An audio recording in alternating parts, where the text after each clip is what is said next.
As I gaze over the horizon, I can hardly believe my eyes.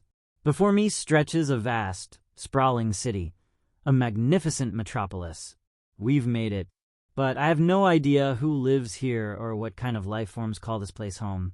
My name is Captain Jeremy Tubbs, and I'm from Earth 201_A. I'm here on a mission, one of survival. Our planet still has water, but the elite squandered it, using it recklessly to fuel their industries and pollute our world beyond recognition. Desperation led me to the Jtwayne Foundation, an organization with resources far beyond what anyone else could offer. Think of it as a cousin to CERN, but instead of just smashing particles, this place builds ships capable of interstellar travel. With their help, I assembled a team and embarked on this journey. At first, the destination seemed barren, an endless, lifeless desert. But as we pushed forward, my expectations shattered. This world isn't desolate. It's alive. And this city? It's unlike anything I've ever imagined. The air feels different here. Crisp and clean, a stark contrast to the choking atmosphere of Earth. The skyline is a maze of towering structures, gleaming with a strange energy that pulses through the city like a heartbeat. I can't shake the feeling that it's alive somehow, or at least deeply interconnected with its inhabitants. We approached cautiously, unsure of what to expect. My team and I had prepared for almost every scenario, or so we thought. First contact with an unknown civilization is never straightforward. Would they welcome us, fear us, see us as invaders? The silence was deafening as we stepped off the ship. No immediate signs of life, but the city hummed with an energy that felt watchful. It was as if the buildings themselves were studying us, assessing whether we were a threat or something worth engaging with. I glanced at my team. Their faces mirrored my unease, but also an undeniable curiosity. "Stay close," I said, my voice steadier than I felt. "We don't know what we're dealing with yet."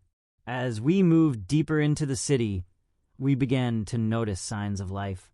Shadows darted in the periphery, too quick to make out clearly.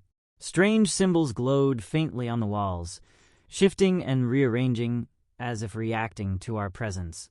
Then suddenly a figure emerged, a humanoid shape, but undeniably alien. Its skin shimmered like liquid metal, reflecting the ambient glow of the city. It spoke, though not in words. The sound bypassed my ears and echoed directly in my mind. "Why have you come?" For a moment, none of us moved. The question hung in the air, heavy with meaning. I took a step forward, my heart pounding. "We're here in search of water," I said, trying to sound calm. "Our planet is dying. We need help." The figure tilted its head, as if considering my words. Then it gestured for us to follow. We exchanged uncertain glances, but what choice did we have? We came here seeking salvation, and now it seemed we were on the brink of discovering whether this place would offer it, or something far more dangerous. My mind raced as we followed the shimmering figure through the maze-like streets of the city. I couldn't shake the unease creeping up my spine. Everything here felt so foreign, yet oddly familiar, like stepping into a dream you're certain you've had before. I glanced at my team, drawing strength from their presence. There was Commander Elena Voss, always the voice of reason, her sharp intellect tempered by a calm, unshakable demeanor. Then there was Jackson Jax Reed, our engineer, a rough-edged genius with an unyielding determination to fix anything, no matter how impossible it seemed. Lastly, Dr. Nia Patel, our biologist, whose boundless curiosity sometimes clashed with her meticulous, data-driven approach. Together, we were an unlikely but effective crew. "This place is incredible," Nia whispered, her voice tinged with awe. Her eyes scanned every detail, taking in the glowing symbols and the alien architecture. "It's like it's alive or watching us," Jax muttered, his hand hovering near the tool belt slung over his shoulder. "I don't trust it." Stay focused, Elena said firmly. Her eyes met mine briefly, as if silently asking if I was okay. I nodded, but the truth was I wasn't sure. The figure led us to a massive structure that seemed to pulse with energy.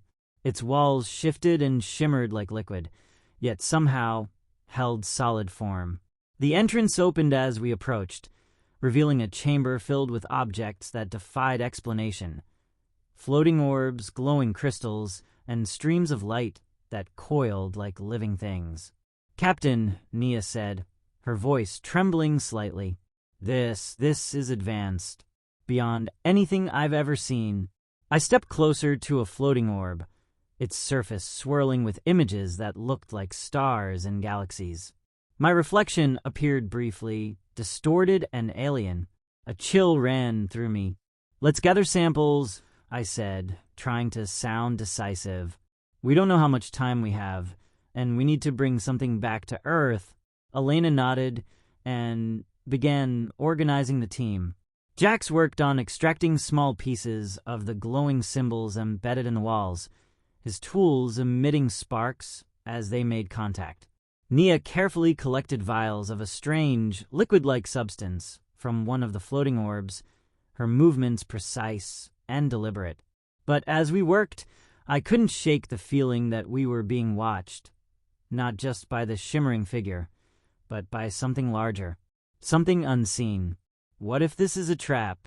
Jax asked suddenly, breaking the silence. "Then we adapt," Elena replied, her voice steady. "That's what we came here for, isn't it? To take risks for the survival of our planet." I wanted to believe her, but every instinct told me we were treading on dangerous ground. Finally, with our samples secured, the figure gestured for us to leave. As we retraced our steps back to the ship, I couldn't help but glance over my shoulder, half expecting the city to come alive and swallow us whole.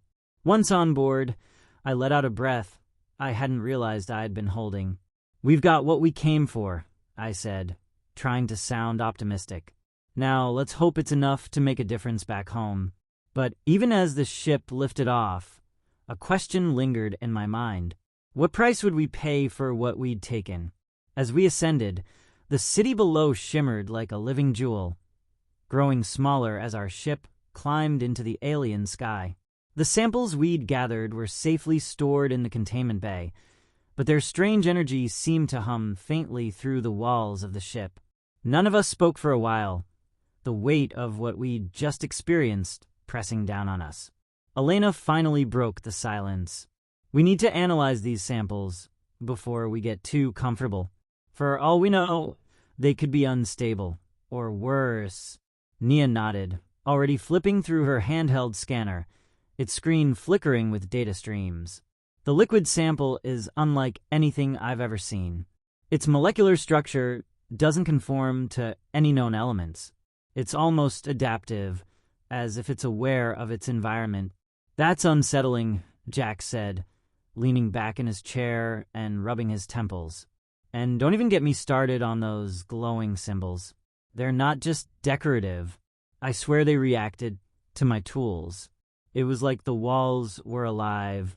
"Alive or not," I said, my voice firmer than I felt, "we've got what we need. Our mission was to find resources to save Earth, and that's exactly what we've done." But even as I said it, doubt gnawed at me. Had we truly found salvation, or had we just brought something dangerous back with us? Jeremy Tubbs is a visionary author whose writing goes beyond just telling a story. It challenges readers to reflect, question, and transform. With a deep understanding of human nature and a unique ability to weave powerful themes of spiritual awakening, redemption, and personal growth, Jeremy's books speak to those who seek more than just entertainment. They seek purpose, meaning, and a path toward positive change.